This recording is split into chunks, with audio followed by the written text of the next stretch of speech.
So I'm sitting here this morning, coffee's still hot. I got nothing open, no tabs, no Twitter, no TikTok, nothing. Just sitting here for like 30 seconds, waiting for my coffee to cool, being a normal human. And then I opened my phone and there was the end of that. Because what came through in the next 10 minutes, I'm not even sure how to describe it.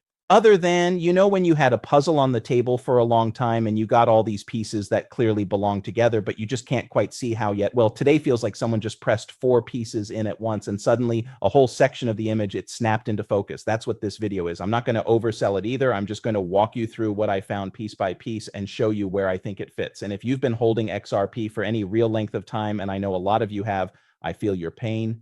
This is going to feel like the confirmation of something you already understood, not because I'm telling you what to think, just because the pieces are actually there right now. And let's start with this up first. Boom. Every time Bitcoin has had a red June, it's followed by a green July. That's it. That's the whole thing. Listen, you can see on this chart, Bitcoin monthly returns. Every time we have had a red June ever in history, we've had a green July. Has to happen this time. Right? Right? So you can see, especially a lot of people point out that every time we've had 2 red Junes or 3 red Junes, we also always have a green July. But those people seem to miss the fact that it's literally always green in July. If there is a red June seasonality is playing in our favor, I would say obviously that the situation is different. Every time you have a very small statistical set to draw from right here. So hard to get too excited. But if you were looking for a tiny, tiny little bit of a sliver of hope, it should be a good month. Now, when you add this to, as I said before, the negative sentiment that we have around the entire industry, the fact that people are so bearish on strategy, but they've now laid out a playbook that actually makes a lot of sense. The fact that we have broken down below the 200 MA, but we've rarely stayed there for very long. So Bitcoin in a bottoming area and a number of other things I've showed you in the argument, he calls it Bitcoin in a bottoming area because we broke down under 200 MA. Here's a fun fact for you, and I hope that video wasn't too loud. I started peaking. I lowered it halfway through every bear market, bull run, whatever you want to call it, every run, every cycle. How about that? When Bitcoin falls under the 200 MA, we still have a 20 to 30% move to the downside to come. That's what I'm paying attention to. We're not going to sit here and make price calls. That's not what I do. I let the market do its thing. I'm here for the ride. What happens today doesn't affect me selling tomorrow. I've been following FortisX for quite some time. And what I like is that they continue to move towards greater transparency and security. Their platform is designed for long-term holders who want to put assets like XRP to work through liquidity pools and simply instead of keeping them idle over the past months. The team has completed audits with CertiK and Cyberscope, and they made the company publicly visible through SEC Edgar filings. And recently they launched a 50,000 CertiK bug bounty program, so independent security researchers can test the platform. They clearly keep investing in security and transparency, which is exactly what you want to see from a project, folks. If you've been holding XRP for the long term and you want to learn more, check out the link down below. I know that I'm in this thing probably until 27, 28, until we get that next euphoric blow off top. But I want to move you guys over to what Raoul Pal says, because this plays into a lot of what is going on right now. He's talking about the Fed and passing the liquidity baton to the banks. Listen up. What's really driving debt growth is interest payments, and particularly with interest rates as high as they are, interest payments are what's driving debt growth, and so that keeps climbing the inevitable wall. Here we've got total liquidity includes bank debt, bank credits, and bank lending because that is part of the equation. The Fed moved away from central bank balance sheets. Then they moved to the Fed net liquidity model, which was balance sheets plus the TGA plus the reverse repo, blah, blah, blah. That was really all about the reverse repo. They drained all of that. So that went, and then they said, and they made it clear, Scott Besson, Steve Marin, Ken Walsh, that they want the banks to provide liquidity. That's the old model because the only two people who can create dollars in the world are banks and the central bank. And here is the banks creating liquidity. So that game is the game that is at play. That game is the game that then gives us an interest in liquidity. So where is liquidity right now? If liquidity is the big thing, it drives assets too. So global liquidity is going up recently. It's gone down a bit, but you get this cyclicality and liquidity that happens seasonally and stuff like that. So there's nothing to see here except liquidity rising. As you can see, it bottomed in 2022. This is when we went long the NASDAQ and crypto and have been long ever since. So I know other people have joined at different points, but this is where we got long because of liquidity, and it's been rising ever since. And the markets have gone with it. Interesting coming over from what's really driving Ball himself now, isn't it? Now look, the Fed, they passed it. He named all three, Scotty B. Menerin and Kevin Walsh, And then the line that stopped me, he says the only two entities on earth that can create dollars are banks and the central bank global liquidity bottom in 2022, which, by the way, is exactly when everything hit the floor. If you remember, and if you remember as well, it has been climbing ever since. Now, look, that's the water that the fish women, everything in crypto, everything in markets, it moves with liquidity. Y'all know that.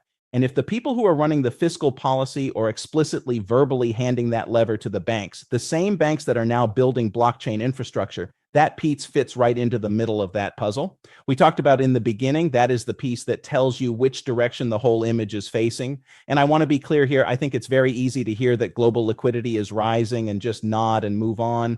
But think about what that means for assets that have been suppressed by 4 years by regulatory uncertainty and a hostile environment. The pressure that was holding these things down, these assets down, it is finally easing. And I think it's safe to say we can all agree XRP falls directly into that category. And the pressure that was building underneath them, all the institutional work, all the infrastructure that just doesn't disappear. It's always there. It just couldn't go anywhere. Now let's keep going. And let's get over to the article from JP Morgan. This was just published the other day. And I want you to focus on these highlighted paragraphs as I cut over to so you can see it. So JP Morgan directly on their website, writing about crypto, not a newsletter, talking about how digital assets are no longer abstract technology that are being discussed on the fringes of finance. They are steadily moving towards the core of the US financial system core. JP Morgan used the word core. They stated that tokenization, programmable money, shorter settlement cycles around the clock, global. They wrote it like something that was like writing a case for why something should happen, except the thing is already happening. The pieces fit in the top center of the puzzle. It's the headline.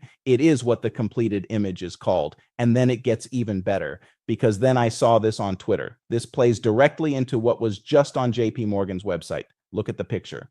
Remember this Mastercard Ripple, the XRP Ledger Ondo, and JP Morgan's blockchain network. They completed the first cross-border cross-bank redemption of tokenized US treasuries. That's not a test. That's not a white paper. That actually happened, and Ripple redeemed the tokenized assets on the XRP Ledger as part of it. Yes, the XRP Ledger.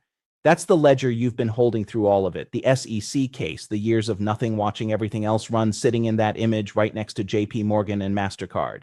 And then don't forget about this clip. Remember the tokenized treasury clip. Listen, there's fund on JP Morgan, Mastercard, and Ripple just did the first cross-border near real-time cross-bank redemption of a tokenized US treasury fund. And they did it not in the usual 3-day settlement, but in 5 seconds. This is revolutionary. 5 seconds cross-border near real-time cross-bank for the first time in history. Revolutionary. Their words, not mine. Someone who has been in finance for decades said the word revolutionary. I don't think they threw that out casually. Now this next one, it's easy to miss because it sounds like a technical update, but guess what? It's not JP Morgan and their blockchain network. I'll probably destroy the name, but I'm going to attempt it anyway. They just added a UHKD, JPY, CNY, and SGD to their blockchain settlement network. They are now running 24 settlement on 8 currencies around the clock on a blockchain. We just went back and talked about the connection between Ripple and JP Morgan. Now we see all the corridors that Ripple is operating on demand liquidity. JP Morgan just launched 8 currencies with coincidence. You tell me, remember when JP Morgan wrote about commerce becoming more global and operating around the clock? Well, they weren't describing a future state. Now, were they? They were describing what they were already building. The infrastructure is being laid in real time, but we're not done, because look what Ripple just announced, their lending protocol for the XRP Ledger. That would let your institutions borrow against tokenized assets. What did JP Morgan just talk about in here? Tokenized assets. What is Ripple now doing? Borrow against your tokenized assets. I mean, call me crazy, folks, but the timing here, it is unbelievable. It really is. So we just watched the first tokenized treasury redemption happen on the XRP Ledger. And now Ripple is proposing a way for institutions to use those tokenized assets as collateral. That's not 2 separate stories. That's the same story. Just 1 sentence later, the ledger isn't just a place to hold things. They're building the whole financial stack on top of it. That piece right there, the lending protocol, that's the piece that shows you the puzzle. Ripple isn't just decorations, it's functional. If it's infrastructure that institutions will actually use. And then we get over to the last piece. This one's about how we actually get there. I have to give you personally a little bit of credit, because without Trump realizing that Bitcoin and crypto assets were a politically salient issue, A, he might not have won, and B, he certainly wouldn't have hired Paul in this job. So when you had Trump at your bar, and there were a number of sort of defining events when Trump, who apparently wasn't particularly pro-crypto at one point, previously was against it, he's turned. And that was small p politics, right? We want to show that there's a constituency that is really passionate about this issue. And by the way, we're swing voters. We're not going to be loyal to you if you don't do the right thing on crypto. So yeah. Now, without Trump recognizing Bitcoin as a political issue, he might not have won. People say that we'll never know, but he definitely certainly would have never hired Paul Atkins. That's the political piece of the puzzle here. The reason the regulatory environment shifted, the reason JP Morgan can now write publicly about digital assets, moving to the core of finance without anyone in Washington trying to shut it down. If Jay Clayton and Gary Ginson were still there, forget about it, folks, forget about it. The door is opened. And once the door like that opens the institutions that were already built and ready, they walked right through it. So look, I poured my coffee this morning and I had 30 seconds of nothing, just quiet peace, right? Just my Zen moment. And then the phone, what I found wasn't noise. It was the same thing. I think a lot of you have been seeing slowly for a while now, except today, more of it showed up at once. The puzzle's not done, but that section in the middle, that one with JP Morgan, Mastercard, Ripple, Ondo, and the XRP Ledger, all in the same image, that part just snapped in. Now go enjoy your coffee, hit that like and subscribe. Make sure you check out my new YouTube channel, Rip Talks Money. I'll see all y'all.